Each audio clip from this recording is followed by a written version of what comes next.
Welcome to the silver mines of Laurion. My name is Aspasia. Though I am not originally from Athens, I have climbed to the top of its social ladder using my wit and intellect. I've even earned the love of Pericles, one of the most powerful men in the city. The mind truly is a beautiful thing.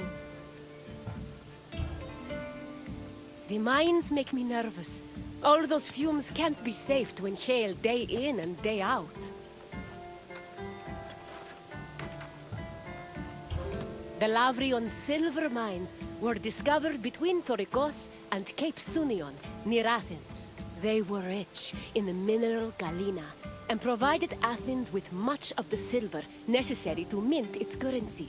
Because of this, the mines were invaluable to the city, and the resources they provided helped turn Athens into one of the most powerful states in Greece.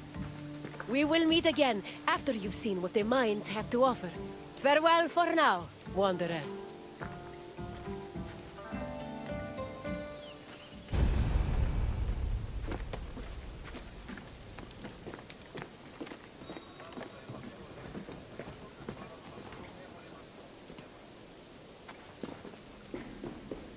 Silver mines were extremely rare in ancient Greece, which only increased their importance. Athens started exploiting the Laurion silver mines at the end of the 6th century BCE and used its metal to produce its currency. Production at the mines exploded around 485 BCE when an especially rich vein was discovered. The mine's abundant silver made Athens one of the wealthiest cities in Greece. They also provided the resources necessary to build a fleet large enough to defeat the Persians at the Battle of Salamis. In short, the Laurion mines played an integral part in the emergence of Athens as a Greek superpower.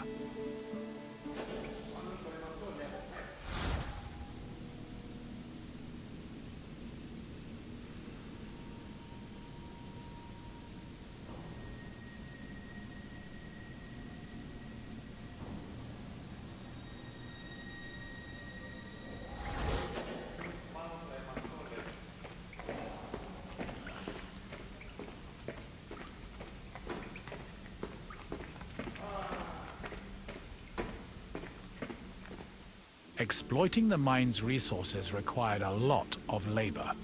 To meet this requirement and save on cost, Athens leased out mining concessions to its citizens, who had their slaves to do most of the work, alongside poor day laborers. In the 5th century BCE alone, there were anywhere from 10,000 to 30,000 people toiling in the mines of Laurion. Together, the workers managed to produce an estimated 20 tons of silver per year.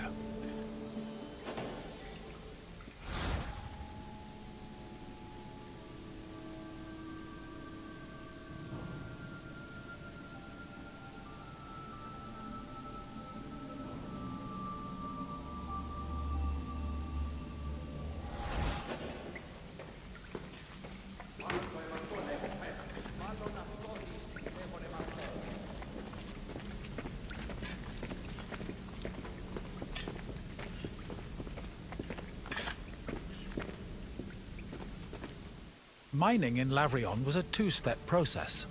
First, the ore was extracted, and then it was refined. It took about 16 kilograms of raw ore to produce a single pure silver drachma of about 4 grams. Recovered artifacts from the mines provide some insight into the specifics of the mining process. Galleries were dug to follow the veins of ore. They were small and did not offer much space for the workers. They were also hand-cut, and it's believed that it took whole days to dig only a few centimeters. Once the galleries finally reached the veins, the ore was extracted and then crushed on mortar stone to prepare it for washing.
Mine workers used washeries to help clean rock from the ore. The washing process required a large supply of water, but Laurion was an infamously dry region.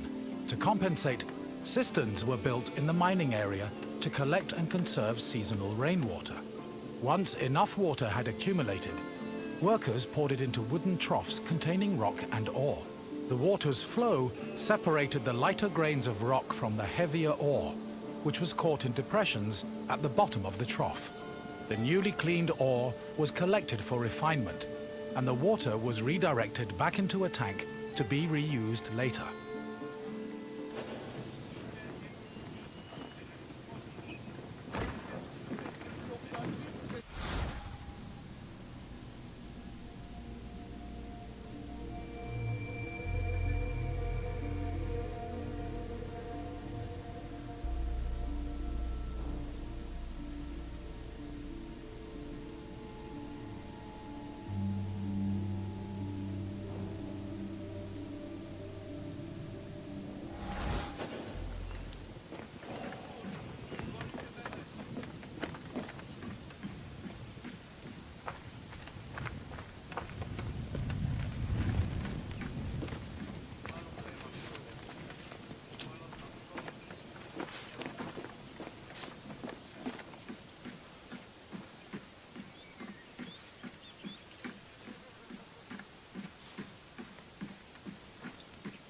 Once the ore was clean and dry, it was ready for smelting.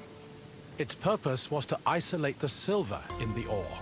To do this, the ore was placed in a conical furnace filled with combustible charcoal. Bellows pumped air into the furnace to control the temperature. Inside, the ore burned, emitting a toxic smoke that was evacuated through a chimney. Eventually, the silver alloy was separated from the slag and collected for the last step in the refinement process, cupellation. Cupellation removed any leftover lead from the silver. The smelted alloy was placed in a cupel, an absorbent bowl made of bone ashes. It was then put in a furnace, where it absorbed the lead and left only silver behind.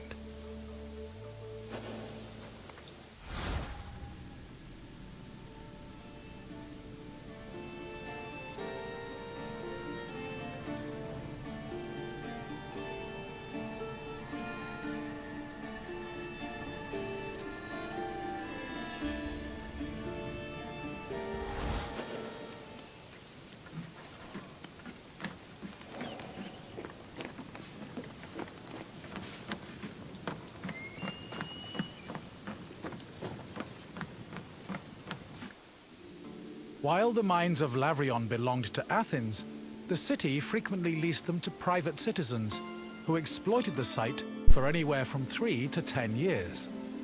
These citizens enlisted slaves and poor day laborers to carry out most of the work. The workers had a very low life expectancy, about 3 to 5 years, due to the hazardous working conditions. The dangers they faced included toxic lead vapor in the air and lung-choking dust in the galleries. However, they were fed well enough to keep up their work, and their combined labor managed to produce an estimated 20 tons of silver a year.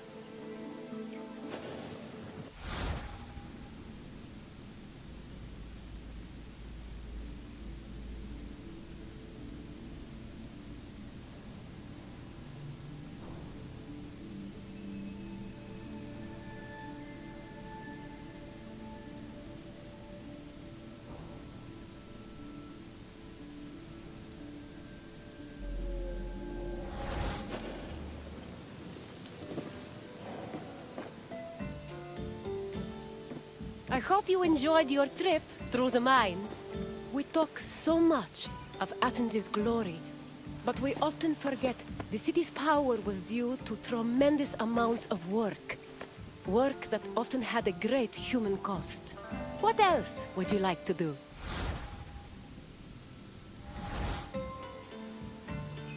Excellent. Let's begin. What was the last step in the silver refinement process? Washing the ore was done shortly after its extraction, but it was still early on in the process. Try again. Extraction was actually one of the first steps in the mining process. Keep trying. Smelting isolated the silver in the ore, but it was not the final step in refinement. Try another answer.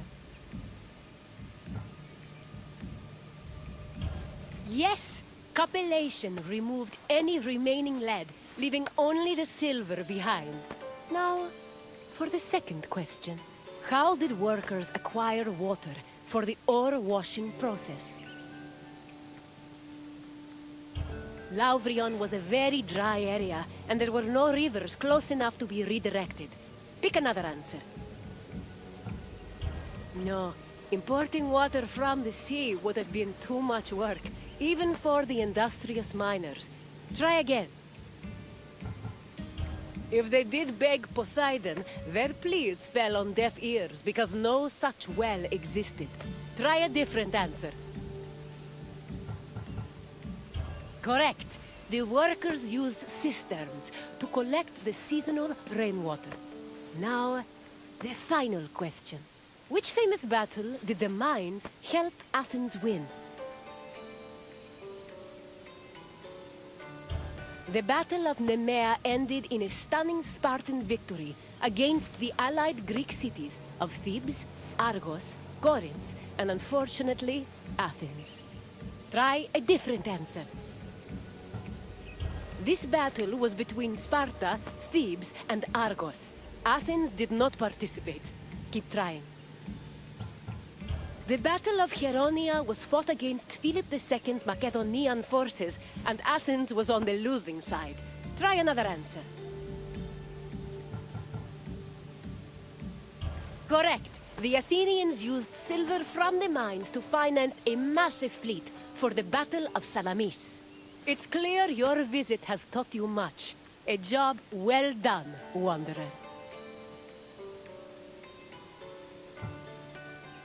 Farewell, Wanderer. Best of luck on your journeys.